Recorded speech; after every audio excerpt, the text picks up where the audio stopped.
we're able to accurately know who's going to win each match by around 75, 76% of the time. Not only who's going to win it, but we're very close all to what the score is going to be. So that's how powerful this living thing that we have is once you feed it enough data.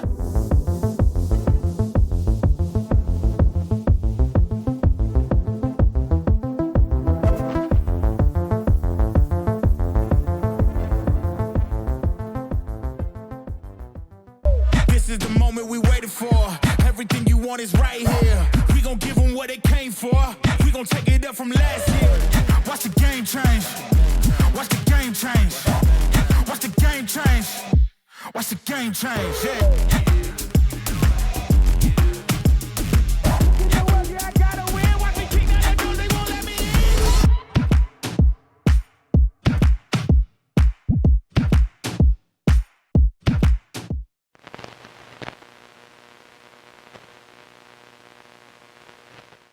Welcome back to the Future of Pickleball. This is the show where we talk to the movers and shakers in the sport, the people that have created the sport, driven it to where it is today, and are taking it to the next levels in the future. Today, I've got Tito Machado, the CEO of the dynamic Universal Pickleball Ratings. Tito, welcome to the show today. Thank you, Paul. Thank you. I'm a fan of the show, so this is an absolute privilege to be here and super excited to talk to you for sure.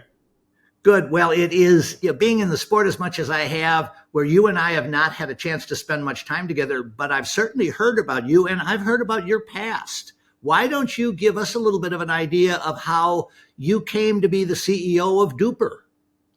Yeah, it's actually a crazy story, Paul, because, I didn't enter pickleball through playing pickleball. I used to work for a tennis company, for Universal Tennis. Actually, they're getting into the space now, and a couple of years ago, I heard about pickleball. I went to play, and my former boss told me, "Hey, you need to go and check this out." Flew me down to Phoenix, Arizona, and I was a little blinded with the whole what pickleball was, the community, the feeling of it, and I just remember getting to a PPA event in Legacy, and it was mind-blowing. I mean, the second I got into the venue, I saw 3,000 people there walking around, having white claws and playing pickleball, and the community aspect of it impressed me so much. It just felt like such a happy, amazing place that, I got hooked. And I was like, okay, I need to work on this. So yeah, took a role at DUPR, started playing pickleball, and here we are being so involved. I actually dream about pickleball almost. It's almost like has taken over my whole life. And, it's I was lucky enough and to enter the company in a very early stage. I think I was employee number 2 or number 3. So, through these 2 crazy years in pickleball, I've been able to make my way onto CEO. And as I said, it's not really work. It's a passion by now. So Sure. That makes a difference. Very nice. Actually, it's interesting. I interviewed Jill Braverman when DUPR was just getting launched. And one of the things we'll come back to it, but I want to kind of talk about the evolution of DUPR in part of our conversation. But before we do that, for people who aren't really familiar with exactly how the rating works, what it does, give us your best pitch on what DUPR is doing for the sport of pickleball. Yeah, for sure. So first of all, we're the biggest database in the sport, right? We have close to 1 million users now on the platform, which is really important when it comes to connectivity. So at the end of the day, DUPR, the simple concept, is we're a universal scale of level, where everyone has a rating between 2 to 8, and we measure your skills regardless of your age, your gender, or where you're at in the world. So the way I always picture this in my mind, because I'm not a mathematician, I'm a sports pickleball player that is passionate about ratings and analytics, is we're a network. We're a network of the community, right? Where we're able to get as many matches with different partners, different tournaments, different sources, right? We analyze that data. We look at every single point, who you're playing with, who you're playing against, and we give you this number that represents who you are in the pickleball space, so you can find level-based play. So that's the simplified version. And of course, we have community around it and engagement and everything else, but that's the core of what the dynamic universal pickleball rating is. Something being, I don't know if you can tell, I'm a little more on the mature side than a lot of people that maybe you come across. One of the things that came up, and I remember even having the conversation with Jill about it over a year and a half ago, was there were older players going, well, how can there not be a age variant? How do you address that? How do you explain that to people? Yeah, this is something that always comes up, right? And one of the great things about the pickleball community is that this is the one sport that we have people from all ages playing at the park together. This is what's made me fall in love with the sport, right? So level is level, Paul, right? And listen, I get my butt kicked by people way older than me all the time. So we wanted to make sure that this is an accumulation of data, right? Of course, there's different performance concepts, but at the end of the day, right, when you have a lot of different data coming from different sources, we're able to spit out a rating that is accurate to who you are. We can add different sub scores and see how you perform in the different scale. But at the end of the day, this is about being inclusive, because the beautiful thing our sport has is that everyone gets to play with everyone. So if we start fragmenting by age, by gender, by location, but we end up having way too many different things. And I think my humble opinion is that we lose that magic of everyone is in this together, and that's why we have this beautiful sport. It's so interesting. I love the way you're describing that, and given the fact that I'm pretty involved in the sport and I get to a lot of the different major pickleball centers around the country, the way I have told people to respond it is the fact that, well, think about it. When any of us go to the courts and we're looking for the group that we want to play with, we're not asking what their age is. We want to know, are we an advanced intermediate? Are we an advanced player? Are we a more casual player? And then whoever is in that group, we want to play with them. And so I think that's very cool. Something, if you could, and I realize it can get into very, very detailed information, but how does an algorithm, how are you able to collect this information and create the rating? Yeah, so we've had a couple of iterations when it comes to the rating this last couple of years. We've been trying to listen to the community, right, in many ways, also because everyone has an opinion about ratings. Let me tell you, no one is ever going to be fully happy about the ratings. But the most important thing that we've done really well at DUPR is we created a massive network of partnerships with the people who collect the data. So we have 70 API partners. For those of you who don't know what an API is, it's very simple. We are able to connect our app with other event management platform apps, other technologies like Goal Reserve, Pickleball Brackets, Pickleball Tournaments, any other software that is doing and running the actual event, we've integrated with them. So that means that now we have a flow of data of match results coming from everyone who's running an event in the space.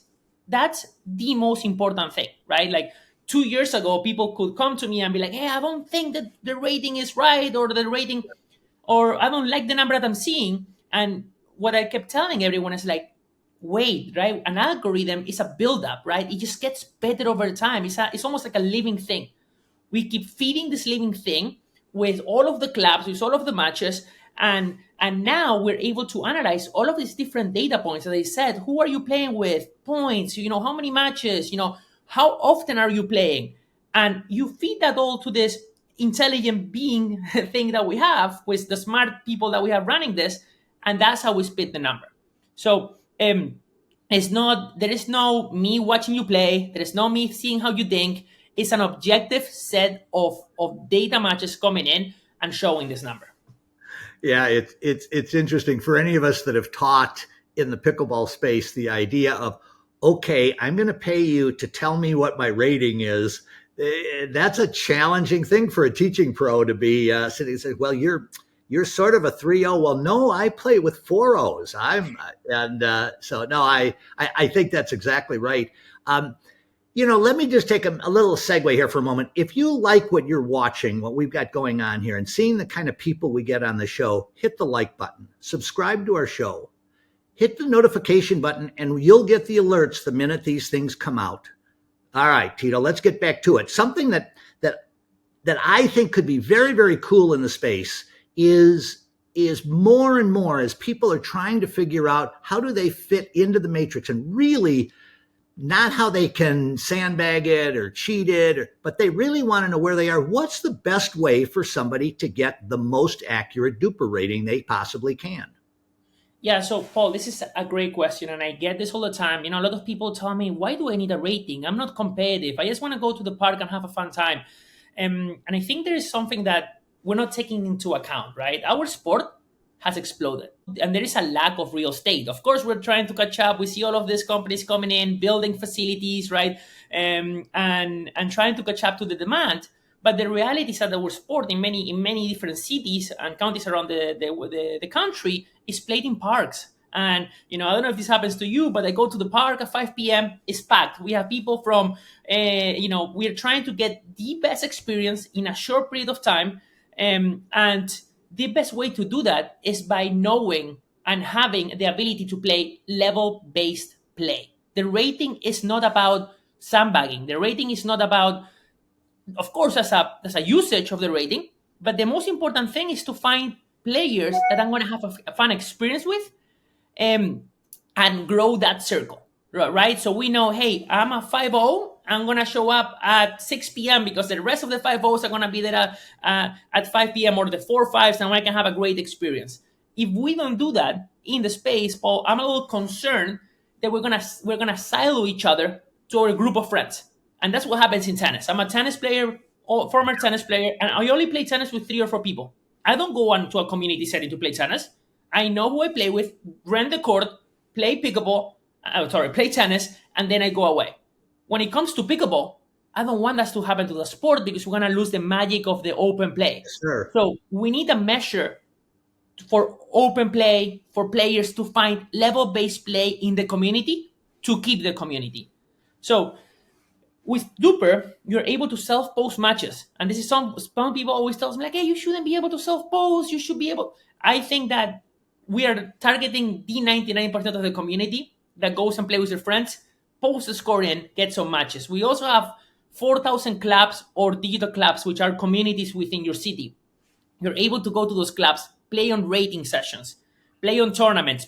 You don't want to play tournaments, play on the rec play that offers a DUPR rating, because the more of these data points that we get, the more accurate that it gets in. And again, you can use this number to find level-based play, which is exactly what we want to happen in the community. I'll give you an idea as to something where DUPR has served me personally really well. Being an older player and traveling the country extensively, I'm the guy that very often is just showing up. I don't know anybody and nobody knows me, and I'm trying to get good play. I find it remarkable when I come in and there'll be very often much younger players, and I'll ask them, do you guys have DUPR ratings? Well, first of all, the thing that's happened is, oh, this guy knows about DUPR ratings. He's an insider. And I can establish, and I can say, well, this is my DUPR. Do you want to see it on my phone? And it allows me to quickly get into the level that's typically or very often younger, higher performance players. I played the game a long time. I play it fairly well. And it helps me kind of navigate that space.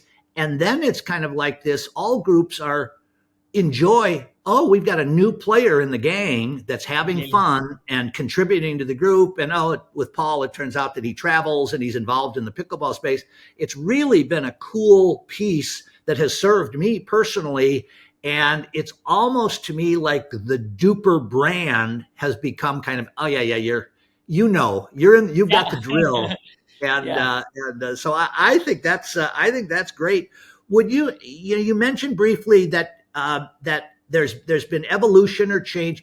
Guide us a little bit. So one of the things that I think could be really good in our interview here today is giving you a chance to kind of talk about how dynamic you guys are being in trying to stay current and adapt and adjust, what are those changes that somebody who maybe wasn't a believer a year ago might have reason to look back at it and go, I maybe better rethink this? Yeah, Paul. So, early on we had a very, very, very dynamic rating, and that was a conflict, right, with the community a little bit. I think there was a big complaint because you were able to, things will change without you expecting it, right? And it was a very young algorithm like the sport, so there wasn't that much data to be able to give it that stability, right? So we struggle with that, with the criticizing of like, hey, like there's, like the rating is moving, things. There was a little, not that much patience for this thing to get enough fed enough that it gets stable and gets there. So at some point, a couple of years ago, we decided to go into a simple ELO algorithm, which is very similar to those of you who play chess. It's a winning and losing, not accounting for the match. It's more of a, if I win, I go up. If I lose, I go down. So we switched to that. And we were losing a little bit on the accuracy, right? Like if you were, it wasn't as dynamic, it wasn't fed that much information, it was a little simplistic in our point of view. So, but it was a way to kind of take it back to the community, a little bit of a restart. Let's start at level one of ratings and algorithms, and Mm-hmm. let's evolve it so everyone can understand the evolution of what we're building. We then, back in January, modified the algorithm again, right? And now we added to the winning and losing, we adding points, we added who you're playing with. So we adding a little more of that, the surroundings of what's going on in the rating. And this is gonna keep being an evolving concept, Paul. This is the DUPR algorithm is not static. It hasn't been finished, and it's never gonna be finished. I have a group of geniuses working behind the scene, looking at all of this data and deciding what step is next. But most importantly, for example, a group that we have a lot of data, the pros, right? We have a lot of data from them. We're able to accurately know who's gonna win each match by like around like 75, 76% of the time. Not only who's gonna win it, but we're very close both to what the score is going to be. So that's how powerful this living thing that we have is once you feed it enough data and all of the following evolutions that we're going to have. I want to tell you guys about one of the best additions I've got to my game. And it's not another paddle, it's not another shirt, it's my Selkirk tour bag. Selkirk bags are designed with tremendous intent. They're to help you organize, to keep things that you need with you where you can get at them whenever you want them. The beauty of the Selkirk bags is they're designed by a company that really thinks first, last, and always about pickleball. They've created a series of bags at all kinds of price points that are tremendously well designed, and frankly, they look really good. Look at the Selkirk bags, not only for what you do courtside. I use my tour bag as my travel bag when I'm going around the country. Selkirk will help you have the best experience you can have. Enjoy it. Thanks so much. You can find all the bags on Selkirk.com's website.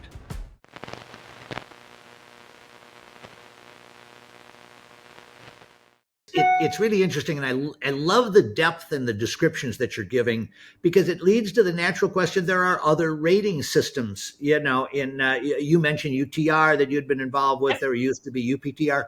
How do you feel the DUPR fits into the matrix of the variety of different systems that are out there, and where that whole thing is going to go? No, that's a great question.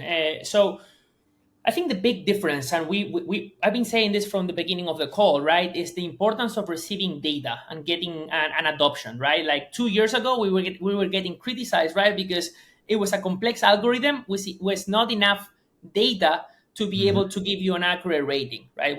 What we've done very well for the matrix, for the ecosystem, for everything is going on is like, if you look at pickleball as a pyramid, that's the way I picture it. I'm a visual guy, so at the top we have MLP, we have PPA. Right, we have we just announced the PWR tour, the global tour that is happening all over the world. Right, we have the MPL on the senior side, and we have all of these different tours using DUPR. Right, the next side of the pyramid, right, the competitive player, we have 70 API platforms. That means that every event management platform in the space has adopted DUPR exclusively to be able to give us data and inform our algorithm. But something I love even more is that we also, well, not even more. I love everyone equally. I don't want to, but we have 4,000 clubs around the world, and we're bringing 200 new clubs on a monthly basis. So we are in the community, receiving this data in the community. So the big difference between us and anyone else in the space is that, as you said before, we are pickable. We're an insider. We didn't come from somewhere else. We've been here from the beginning. We've dealt with all of the craziness. We've been part of the pickle wars. We've been part of everything that's going on. And now we've been able to create an ecosystem where we are not competitive with anyone, but we're kind of an engine to everyone else in the space doing things. And that's why I think, the growth, everything you hear online about DUPR is where it's at. So you mentioned a couple of words in those statements that are really critical to me personally. I'm very involved now in watching and hopefully helping where the global expansion of pickleball is going and how that's going to happen. You mentioned the PWR and that big powwow that was just done in Dubai about a week before we did this interview. Talk a little bit about what you're seeing in the global scene and how DUPR specifically will factor into it. Yeah, so Paul, I'm seeing excitement. I'm seeing a when you watch a movie and you hope you were able to watch it all over again for the first time. So that's exactly what I get when I'm looking at pickleball in other countries. I just see, in China, in India, in Europe, in so many of these different countries, it's like everyone is discovering it and they're falling in love like we fell in love, right? So that's specifically what I'm seeing. Now I'm seeing other organizations, right? Like I was in Dubai actually for this PWR announcement, and we had a court in front of the Burj Khalifa on the Dubai Mall, and all of these amazing people from all over the world, so excited about getting into this like little secret that us in America we have had, right? This sport that everyone has been talking about. So I think the sport is it's going to explode everyone else, right? In Asia, they're big racket sports players, right? In Europe, padel is very strong, but one of the things that I'm seeing is that this is turning into a racket sports industry. I'm seeing that there are padel, pickleball, tennis, table tennis sports, right? We're creating a racket sports ecosystem globally, and a lot of the growth in Asia happens in places where badminton is very big, where the measurements of the courts are very similar, where the culture is there. There is big stadiums for there that we can reuse for pickleball. So again, it's very early, but I'm seeing a lot of great people, a lot of great organizations. PPA has announced as well the global tour are getting into this, and again, it's that movie that we're able to watch again and do things in a really good way. For DUPR, oh, sorry, Paul. No. You go ahead. I shouldn't have interrupted.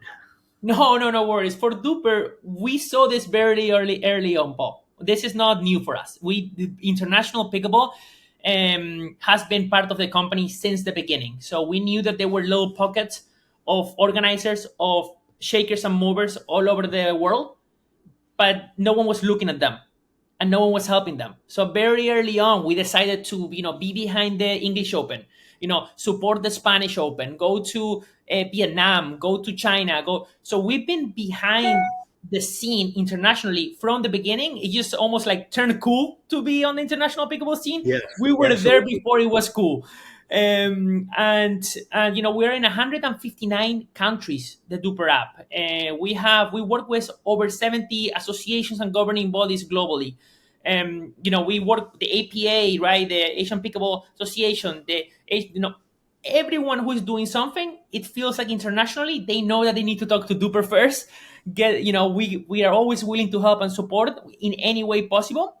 And I'm gonna wait for this announcement to at the end, but we have a big international announcement coming up to help all of these groups grow, professionalize the sport, not at the high level of the sport, but more professionalize the facilities, the equipment, make sure that they have resources to keep growing the sport that we love.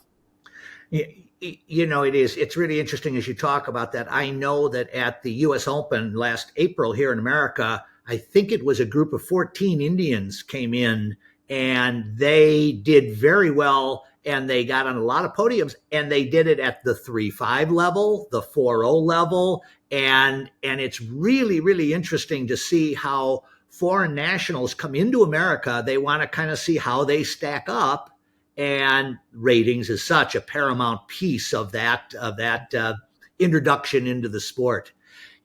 As we're talking about this, and you're really showcasing a lot of cool things that I'm also working on, and we're going to come back to a big one of them. But tell me about you've talked about you working with all of the different associations and your 70 data point collection systems.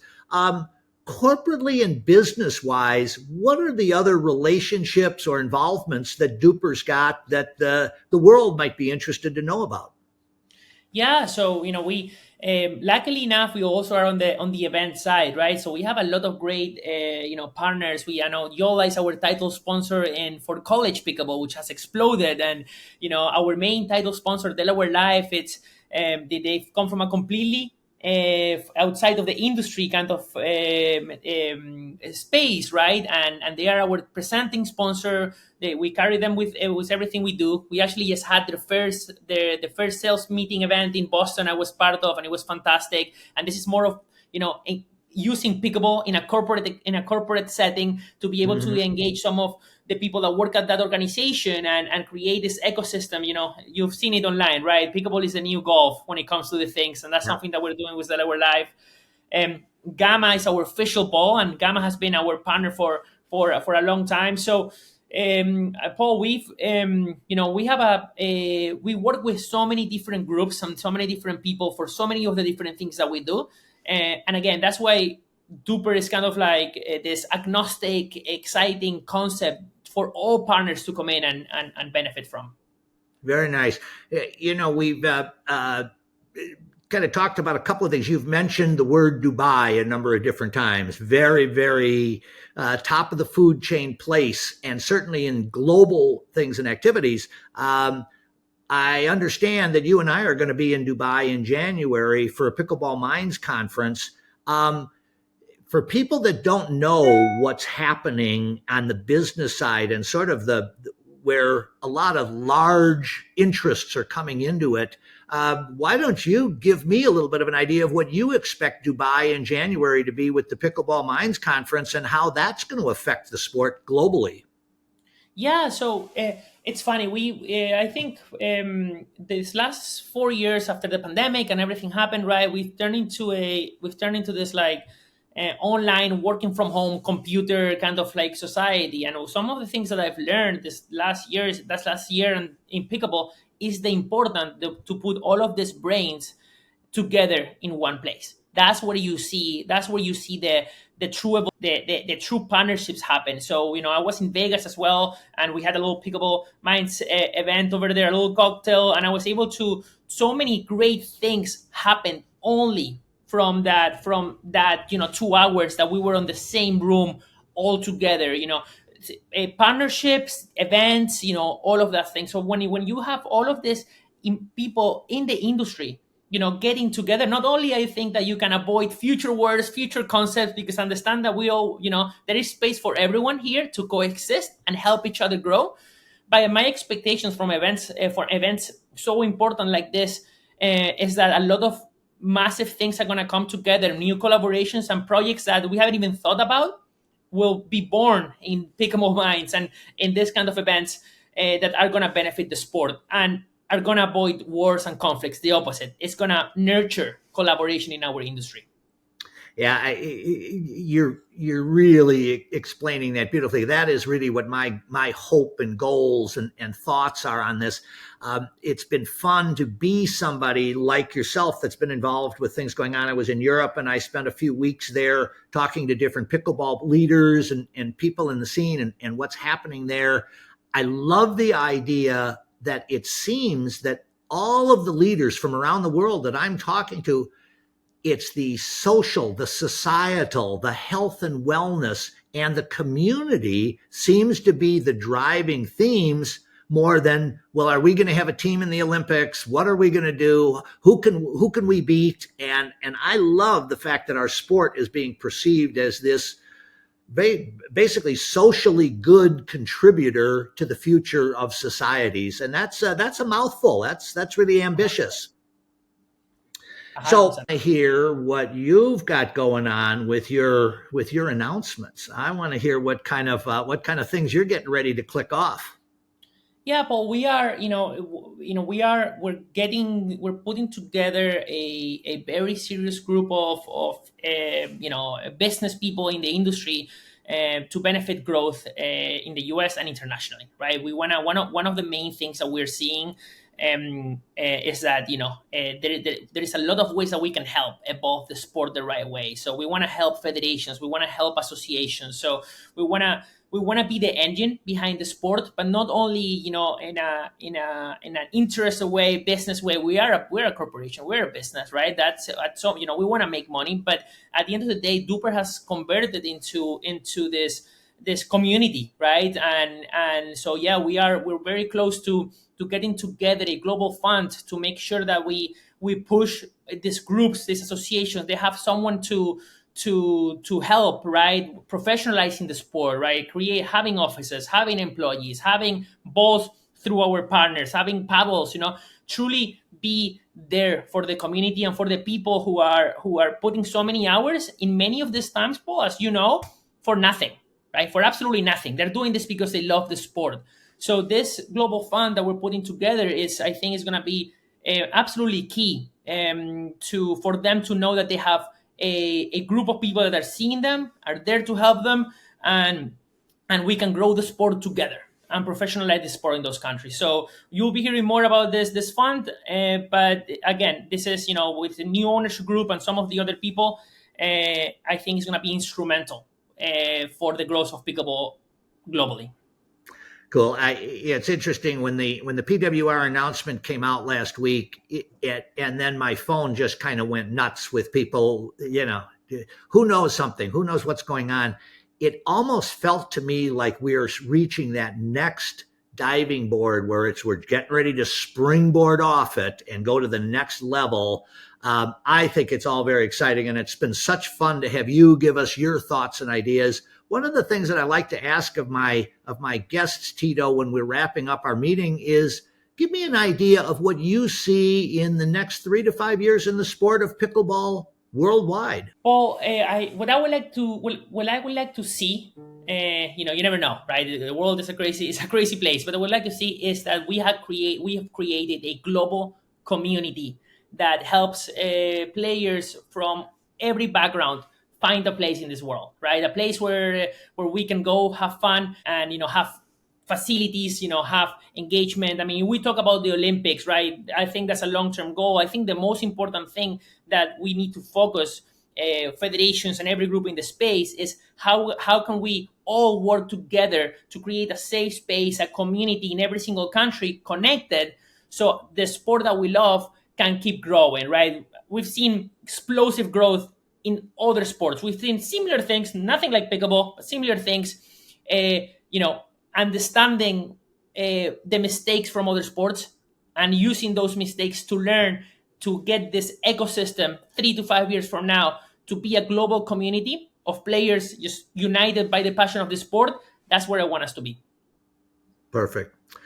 Tito, I want to say thank you so much for joining us today on the Future of Pickleball. I certainly look forward to seeing you face-to-face in Dubai in January. That'll be very exciting.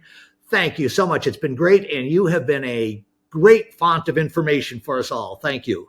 Thank you, Paul.